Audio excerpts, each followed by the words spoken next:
Ada beberapa hal yang cukup mengganggu gua dalam beberapa bulan terakhir ini. Salah satunya adalah brand menyalip Bank BCA. Gua akan jelasin kenapa ini mengganggu. Saham brand alias PT Barito Renewables Energy saat video ini dibuat, nilai perusahaannya adalah 1.073 triliun.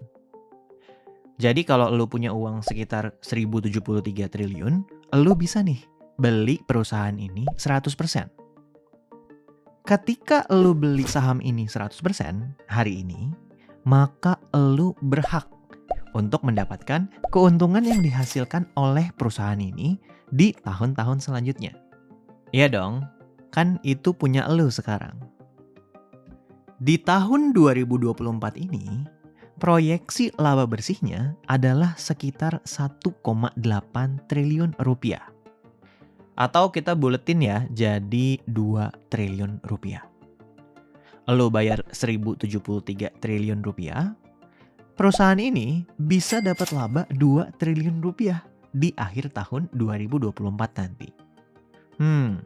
Jangan 1.073 deh angkanya. Kita buletin aja ya, jadi 1.000 triliun aja. Nah, bayar 1.000 triliun, dapat laba tahun depan 2 triliun. Gimana? Lumayan nggak? Ya, lumayan lah. Lumayan karena kita belum ada pembandingnya. Nah, di satu sisi yang lain, ada saham Bank BCA yang saat ini nilai perusahaannya adalah 1.000 triliunan juga. Lebih tepatnya adalah 1.132 triliun. Kalau kita punya duit segitu banyak, kita bisa juga beli perusahaan ini 100%. Menghayal aja dulu lah ya. Apa yang akan kita dapatkan kalau kita beli perusahaan ini 100%? Sama kayak brand tadi. Kita akan dapat keuntungan dari perusahaan ini bertahun-tahun selanjutnya. Di tahun 2024 ini, estimasi laba Bank BCA adalah sekitar 51 triliun rupiah. Kita buletin ke bawah aja lah ya. Jadi cuma dalam tanda kutip 50 triliun rupiah laba bersihnya. Sekarang mari kita bandingkan. Kalau kita punya 1.000 triliun di ATM kita dan bisa kita belanjain ke saham semuanya, dari kedua pilihan perusahaan itu, kira-kira lu akan beli yang mana? Brand atau Bank BCA? Ini kita asumsikan aja ya, kedua perusahaannya harganya sama-sama 1.000 triliun. Kalau kita mau akuisisi 100% perusahaannya. Oke? Jadi pilih yang mana? Brand yang labanya tahun ini sekitar 2 triliun atau Bank BCA yang labanya sekitar 50 triliun? Gua pikir, kalau kita rasional, akan lebih banyak dari kita yang milih untuk beli saham Bank BCA lah. Ya nggak? Kenapa gitu? Bayangin aja. Sama-sama bayar 1.000 triliun, yang satu cuma dapat laba 2 triliun, yang satu lagi 25 kali lipat lebih besar. Setahun labanya 50 triliun. Ini kita belum bandingin sama riwayat Bank BCA yang labanya terus-terusan tumbuh ya, dari tahun ke tahun. Gua nggak akan bahas ke situ karena udah sering banget gua bahas. Sekarang gini deh, katakanlah lu punya 2.000 triliun. Dan lu pikir ya beli aja dua-duanya, kan duit gue banyak. Oke, mari kita coba asumsikan laba kedua perusahaan ini bertahun-tahun ke depan jumlahnya sama. Nggak naik, nggak turun.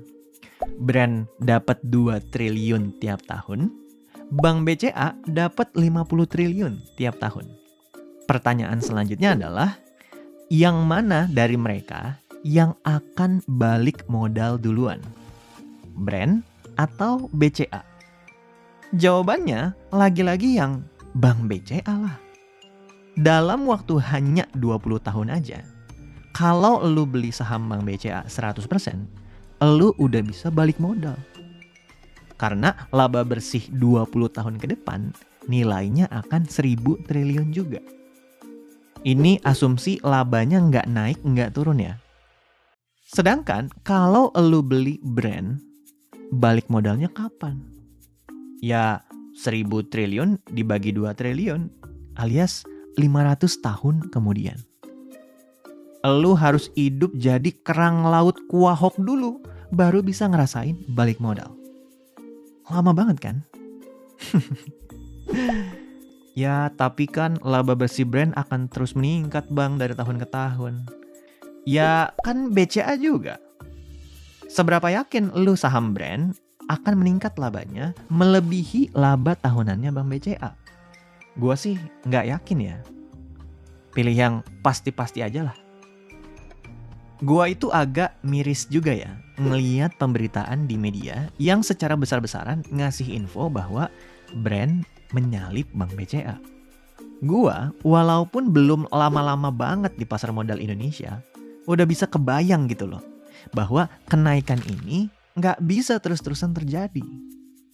Suatu saat pasti akan berbalik arah dan ketika itu terjadi akan banyak orang yang merasakan kerugian. Kapan bang turunnya? Ya nggak tahu. Tapi pasti turun kalau kinerjanya nggak ikut naik setinggi kenaikan harga sahamnya. Emang pasti turun bang. Si bapaknya aja baru beli kemarin tuh 250 miliar. Woi, lu baca berita gak sih? Si bapak itu uangnya 1000 triliun. Kalau kita cuma bisa ngebayangin doang, si bapaknya itu punya beneran. 250 miliar itu gak ada apa-apanya untuk orang kaya beliau. Ya tapi balik lagi, kita emang cuma bisa tahu di beberapa tahun mendatang. Apakah sahamnya akan terus naik atau justru sebaliknya. Karena gua sendiri nggak tahu sampai seberapa lama saham ini bisa balap-balapan terus sama saham BCA dan saham-saham lainnya. Dulu, sekitar tahun 2007-2008, perusahaan termahal di Indonesia bukan Bank BCA, melainkan perusahaan Telkom Indonesia. Kalau lu mau beli 100% saham Telkom, lu harus ngeluarin duit sekitar 150 triliun. Dulu, tahun 2007-2008. Tapi dia disalip posisinya sama saham Bumi Resources yang tiba-tiba naik banyak dan akhirnya perusahaannya bernilai 160 triliun. Kalah dong si Telkom, ya kan? Karena Telkom cuma 150 T. Sedangkan si Bumi 160 T. Sempat bertenggerlah saham Bumi ini beberapa saat di atas dan pada akhirnya turun bahkan sampai hari ini. 16 tahun kemudian harga sahamnya belum pernah balik-balik lagi ke posisi dulu. Ngeri banget kan? Siapa aja yang rugi dari saham ini? Banyak. Dari mulai orang biasa kayak kita sampai ketua partai dan menteri BUMN yang menjabat saat itu. Menteri loh. Kita dibanding menteri dapat infonya cepetan mana sih? Dan kebetulan lainnya adalah orang yang punya perusahaan Bumi ini juga sempat jadi orang terkaya nomor 1 di Indonesia sekitar tahun 2007-2008 itu. Jadi ini kisahnya kayak berulang lagi aja gitu. Mirip gak sih ceritanya? Atau ini hanya perasaan gue doang? Gue itu gak pengen ya ada orang yang menganggap bahwa pasar modal itu judi. Pasar modal itu gak ada untungnya. Boncos doang, bikin rugi. Atau bahkan sampai mengharamkan anak-anaknya untuk bersentuhan dengan saham hanya karena semata-mata dia pernah merasakan kerugian karena kesalahannya sendiri. Seenggaknya itu yang terjadi dengan gue. Orang tua gue bilang, nggak usahlah ikutan saham-saham begitu. Saham itu judi. Banyak teman-teman mereka yang jatuh miskin karena saham. Untung aja gue nggak percaya. Jadi pesan gue, hati-hati ya. Pasar saham di Indonesia sedang tidak baik-baik saja. Di sisi lain sebenarnya ini kesempatan untuk nyari perusahaan berkinerja baik di harga yang baik. Karena banyak juga saham yang oke tapi harga sahamnya pada turun. Nah, Jangan sampai salah langkah ya. Ngomong-ngomong, video ini bisa hadir karena kerjasama gue dengan Ajaib Sekuritas. Di bulan Juli ini, Ajaib lagi ngadain promo ajak teman.